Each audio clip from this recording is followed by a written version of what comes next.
हरे कृष्णा, दंडवत प्रणाम आप सभी को। तो आज हम भगवद गीता के 2.27 28 श्लोक पे चर्चा करेंगे। जातस्य हि ध्रुवो मृत्युर्ध्रुवं जन्म मृतस्य च तस्माद् अपरिहार्य अर्थे न त्वं शोचितुम् अर्हसि। 2.28 अव्यक्तादीनि भूतानि व्यक्तमध्यानि भारत अव्यक्तनिधनान्येव तत्र का परिदेवना। अनुवाद तथा तात्पर्य श्री प्रभुपाद जी के द्वारा। श्री प्रभुपाद की जय। जिसने जन्म लिया है उसकी मृत्यु निश्चित है और मृत्यु के पश्चात पुनर्जन्म भी निश्चित है। अतः अपने अपरिहार्य कर्तव्य पालन में तुम्हें शोक नहीं करना चाहिए। सारे जीव प्रारंभ में अव्यक्त रहते हैं, मध्य अवस्था में व्यक्त होते हैं और विनष्ट होने पर पुनः अव्यक्त हो जाते हैं। अतः शोक करने की क्या आवश्यकता है। तो श्री प्रभुपाद जी तात्पर्य में बहुत सुंदर समझा रहे हैं कि मनुष्य जो है वो अपने कर्मों के अनुसार उसका उसका जन्म होता है और एक कर्म अवधि समाप्त होने पर उसकी मृत्यु हो जाती है ताकि वो दूसरा जन्म ले सके।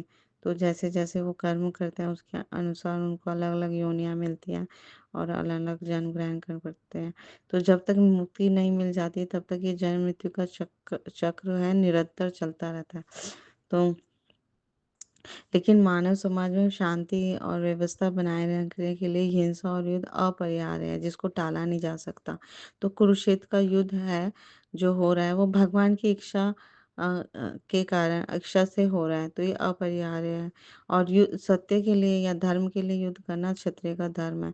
तो इसमें अर्जुन को शोक करने की कोई आवश्यकता नहीं है, क्योंकि इससे किसी भी पाप कर्म का फल उनको कोई भी भोगना नहीं पड़ेगा। कोई पाप कर्म होगा ही नहीं, क्योंकि भगवान जो करते हैं वो धर्म की रक्षा के लिए करते हैं, है ना।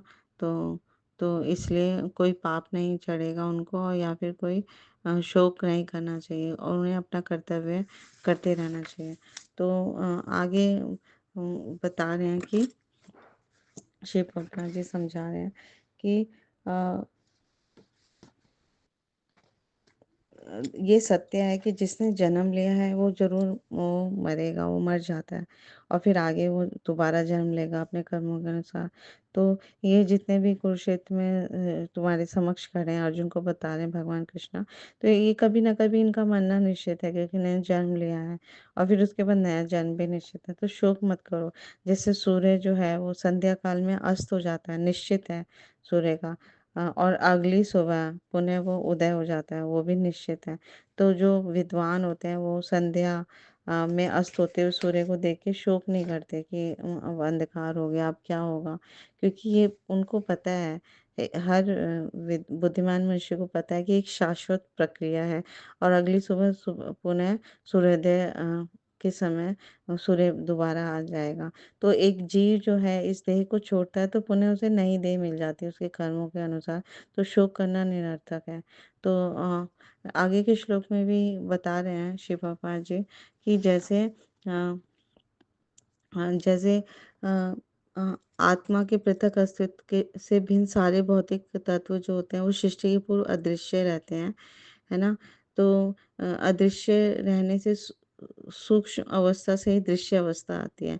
तो जैसे आकाश से वायु उत्पन्न होता है, वायु से अग्नि, फिर अग्नि से जल और जल से पृथ्वी उत्पन्न होती है। तो पृथ्वी से अनेक प्रकार के पदार्थ भी प्रकट होते हैं, है ना। तो ये महत तत्व की सृष्टि इस तरह से ही होती है। तो जैसे पृथ्वी जैसे आप सभी जानते हैं कि पृथ्वी से मिट्टी होती है, तो उससे एक विशाल गगनचुंबी महल मतलब प्रकट हो जाता है। तो पृथ्वी से ही वो प्रकट हुआ ना।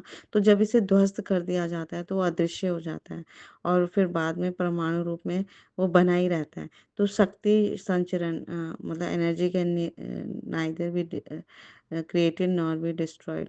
तो शक्ति शक्ति संरक्षण का नियम बना ही रहता है, लेकिन काल क्रम में वस्तुएं प्रकट होती हैं और अप्रकट होती रहती हैं, अंतर इतना ही है। तो प्रकट होने को व्यक्त कहते हैं और अप्रकट को अव्यक्त कहते हैं। तो इसमें शोक करने का कोई कारण नहीं है। तो वस्तुएं प्रकट और अप्रकट अवस्था में समाप्त नहीं होती, है ना। प्रारंभिक और अंतिम दोनों ही अवस्था में सारे तत्व अप्रकट रहते हैं, लेकिन मध्य में वे प्रकट हो जाते हैं। तो भगवत गीता में भी ये वैदिक निष्कर्ष को हम मानते हैं कि ये भौतिक शरीर जो है कालक्रम में नाशवान है। है ना? हम देखते हैं कि जब एक शिशु होता है वो थोड़े समय बाद बालक हो जाता है, फिर थोड़े समय बाद यौवन अवस्था में तो चला जाता है फिर, है ना?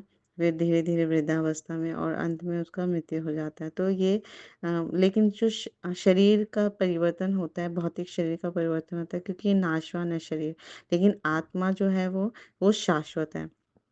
तो हमें सदा ये स्मरण रखना होगा कि शरीर जो है वस्त्र के समान है ना? जैसे वस्त्र हम चेंज करते हैं रोज़ नई ड्रेस पहनते हैं, तो हम इसमें शोक नहीं करते कि पुराना वस्त्र जब फटा-पुराना जीन हो गया, है ना? तो बहुत सालों से पहन लिया तो उसको हम चेंज करते हुए नया पहन के हमें शोक नहीं करते ना। तो शाश्वत आत्मा की तुलना में जो भौतिक शरीर है उसका कोई ज़्यादा अस्तित्व यथार्थ अस्तित्व नहीं होता। एक स्वप्न के समान है।